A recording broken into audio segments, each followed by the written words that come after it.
એલા ભાઈ બહુ નિસ્વત હતો. એલા ભાઈ આમાં જ કમાણી છે અમારી. ભાઈ આ સોતા પણ મારે બકરા હાટું જોઈ છે. ના ના ભાઈ અમારી ઘરે ઢોર છે. એલા ભાઈ રસ આપી દે ને. એલા ભાઈ ક્યારું ન કહું છું, એક રસ આપી દે ને. ઘડીક પોરો ખાઓ, આ મશીન છે, આમાં હાથ નાખી દઉં તો થાય. અરે રસ પીવા આવ્યા છે કે લોહી પીવા એ સમજાતું નથી. આનું કઈક કરવું પડશે. એક રસ આપો ને. હાલો આપી દઉં. ઓય ક્યાં ગોતીસ? મેં જ કીધું તું.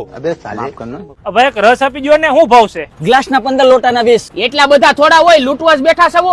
આ 120 રૂપિયાનું રેડબુલ મોંઘું ન પડ્યું તમને, અને આ 20 રૂપિયાનો ગ્લાસ મોંઘો પડે છે. હવે તમને સિસોડા વાળાને શું ખબર પડે આ બ્રાન્ડ શું છે? હવે સલમાન, શાહરુખ અને અક્ષયને ટીવીમાં કૂદકા મારતા જોઈ આવા ઠંડા પીણાને તમે બ્રાન્ડ સમજો છો? ક્યારેક કોક ખેડૂતના ખેતરમાં જઈને જોજો કે કેટલા વળ ખાવા પડે ત્યારે આ પાક તૈયાર થાય છે. અને ક્યાંય સાંભળ્યું છે કે તમે માંદા પીડા હોય ડોક્ટરે ઠંડા પીણા પીવાનું કીધું હોય? તમારી જેવા સ્માર્ટ લોકોને વિદેશી કંપની વાળા બ્રાન્ડના નામે મૂર્ખા બનાવે છે.